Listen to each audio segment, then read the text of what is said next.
Right. Um, we're here to uh, simplify statistics with Excel again, Microsoft Excel. Okay, so our topic for today will be focused more on the small sample confidence. And the problem here, as discussed, is this one. You'll be ought to post the video and read this problem here. Okay. Um, by the way, the past uh, video that I presented was more on the large sampling. Now we will focus more on the small sampling. Okay? And then I have here the p-value. Okay, remember on our previous videos, we use p-values if it's less than 30 samples. Okay, so we'll go straight. Okay, and we'll delete this one. I already have computed this one. And the for the purpose of explaining it thoroughly, uh, we will delete all of this first, okay? Then we'll complete later. Okay. Okay. So we need this. We no longer need this population variance, and we have here group one and then group two. Okay, and these are the data. Okay, okay, let's check to um, let's arrange the data first. Okay, um, this one fix delimited, and then space finish. Okay, this one put data two delimited, and then it's finish already. Let's with some tables.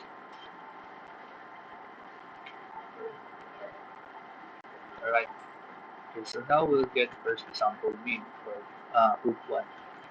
Okay, let's type average.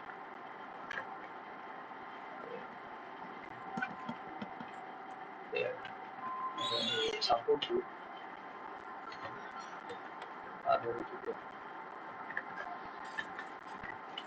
As easy as that. Okay, and then our total samples. Total samples will be first sentence. Count them. Okay, this one. Right,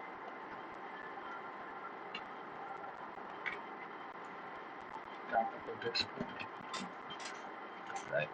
So the standard deviation is stated at S because this is a sample.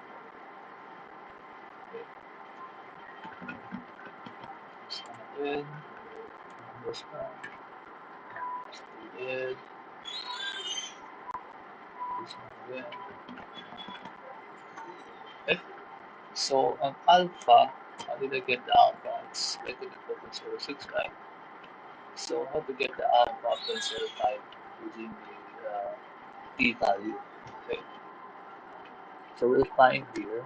So 95% confidence, we will use p.025. Okay. So the what we're looking for is how do we get the degrees of freedom? So the degrees of freedom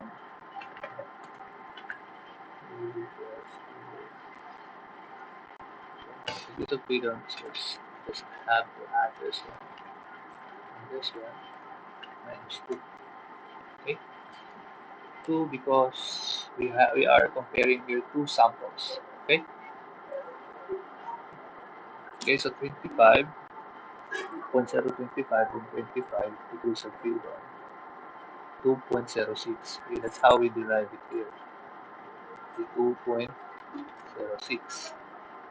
Okay, so the first thing that we will gonna do is compute for the fold estimated variance. So to compute for that, this is the computation. Okay, so to get that, n minus 1, 12 minus 1, okay, and then multiplied by uh, the standard deviation raised to the second level plus, okay, plus n2 minus 1, so n2 minus 1, okay, and then multiplied by the standard deviation raised to the second power over, okay, n1 plus n2 minus 2. Okay, okay, I think this is not the right answer. Okay, so add some parentheses here.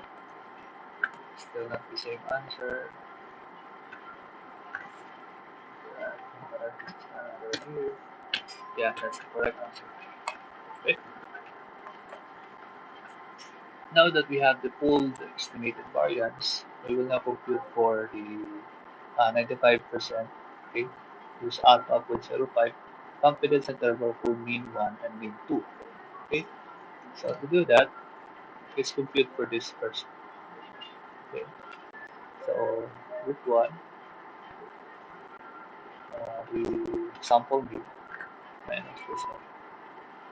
Okay, so we have 15. Okay, next is we will compute for this confidence interval. Okay, to compute for that, let's use the alpha, the value, okay, multiplied by the square root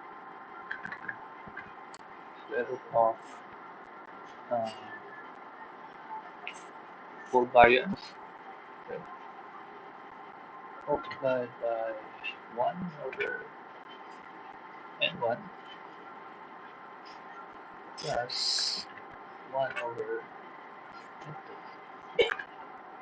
Okay, so we have 4.93. Okay, so we need to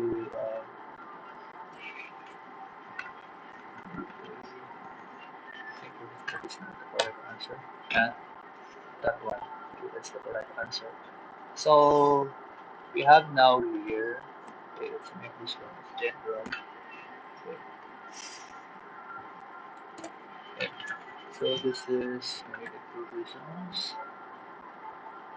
Okay, so we have the at 95% confidence level, we have uh, the difference is between 15, okay, between the two, and the confidence interval for this difference is, okay, 15.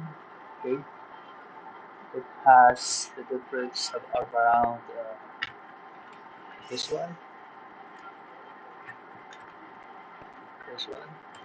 Okay, okay,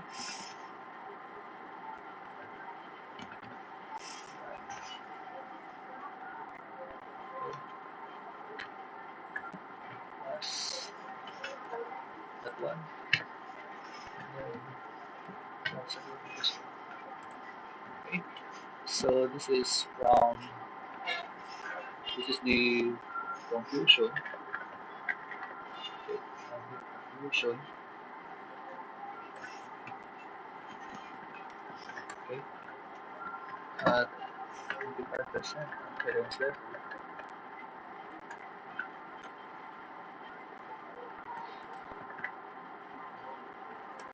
we conclude uh, the confidence level or the difference is from 9.29 to 22.5. uh, go for represented 25. Okay, so this is the decision, right? Okay, so I guess we already have answered the, the problem, right? And if you have other questions, you can just